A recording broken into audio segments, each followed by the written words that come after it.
Assalamualaikum dan salam sejahtera. Saya Luqman Haris. Anda sedang menonton Buletin Awani dan kita mulakan Buletin Awani jam ini dengan sesuatu perkembangan yang baru sahaja kami terima, dan kali ini ia berbentuk satu dapatan yang diterbitkan oleh firma penyelidikan Ipsos berkenaan dengan kadar keselamatan ataupun kadar penipuan atas talian semakin membimbangkan. Ini adalah kajian dan survei yang dijalankan untuk bulan ini, Disember 2023, berkenaan dengan scams atau penipuan dalam talian dan juga di luar talian di Malaysia. Ini antara yang didapati.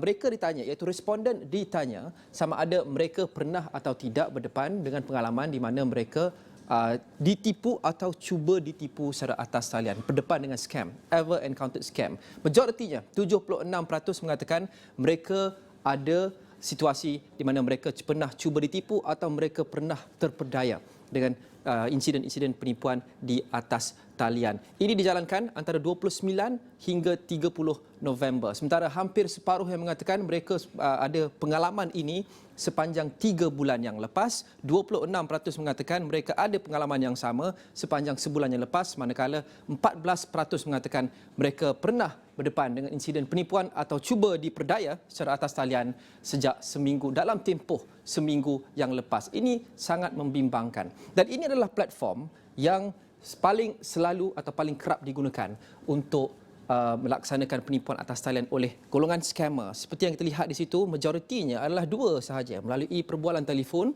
phone calls dan juga aplikasi WhatsApp. 56 dan 54% masing-masing. Ini dua platform di mana scam atau penipuan atas talian paling berleluasa. Diikuti oleh platform media sosial seperti Facebook dan juga Telegram. SMS masih digunakan hampir 30% dan email 22%. Dan platform media sosial yang lain, 13% untuk Instagram, 10% untuk TikTok, 7% untuk WeChat dan 3% untuk Line. Sementara e-commerce sites, laman web e-dagang juga digunakan untuk percubaan atau penipuan atas talian.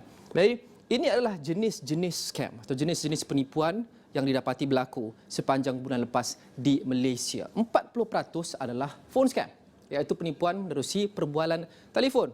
Manakala penipuan atau scam secara atas talian 27%, diikuti dengan penipuan pelaburan, investment scams, penipuan pekerjaan dengan 20%, e-commerce delivery scams, e-dagang yang kita sebentar tadi hampir sama, 18%, dan street scams, iaitu penipuan yang dilakukan secara fizikal, 6%, dan juga romance scam atau penipuan percintaan juga sama dengan street scams. Tapi mungkin yang paling penting adalah atas ini adalah purata kehilangan wang akibat jenis-jenis penipuan ini. Di tempat paling atas mungkin ramai yang sudah jangka adalah penipuan pelaburan, investment scam, menyebabkan kerugian secara median puratanya RM5,000 untuk seorang responden yang ditinjau atau ahli keluarga kepada responden yang ditinjau. RM5,000 hilang kepada penipuan pelaburan, diikuti dengan penipuan e-commerce atau e-dagang 2,000, sama dengan penipuan melalui perbualan telefon 2,000. Ini adalah angka-angka yang kita lihat hilang menerusi penipuan-penipuan kebanyakannya atas talian ini. Ini adalah dapatan Ipsos. Dan ini apa yang ditanya kepada golongan yang ditinjau, responden oleh Ipsos. Sejurus mereka mendapati dan mengenal pasti bahawa mereka sudah pun diperdaya atau cuba diperdaya dengan online scam ini. Apa yang mereka lakukan? Majoritinya sudah tentu melaporkannya kepada pihak berkuasa. Hampir separuh bangsa yang ditinjau melaporkannya terus kepada pihak berkuasa, authorities, manakala 39% menghubungi bank mereka dan 36% mendapatkan bantuan daripada rakan-rakan atau ahli keluarga, termasuk bantuan keuangan untuk cuba menebus kembali wang yang sudah pun hilang. 25% post di sosial media mengirimkan dan berkongsikan pengalaman mereka di media sosial. 23% mengemukakan aduan secara rasmi atau memfailkan aduan secara rasmi kepada agensi-agensi perlindungan pengguna, diikuti dengan golongan yang memfailkan kes kepada peguam ataupun penasihat undang-undang sebanyak 10%, dan 12% tidak mengambil apa-apa tindakan selepas mereka mengetahui bahawa mereka sudah menjadi mangsa kepada penipuan atau scam. Dan ini mungkin juga yang kita boleh jangka kepada siapa mereka laporkan. Majoritinya 62% lapor kepada polis, PDRM. Sementara 26% melaporkan pada Suruhanjaya Komunikasi dan Multimedia Malaysia MCMC, diikuti dengan Cyber Security 24%. Ada juga yang melaporkan terus kepada Bank Negara Malaysia 20%, diikuti dengan 16% dan 4% untuk SSM, Suruhanjaya Syarikat.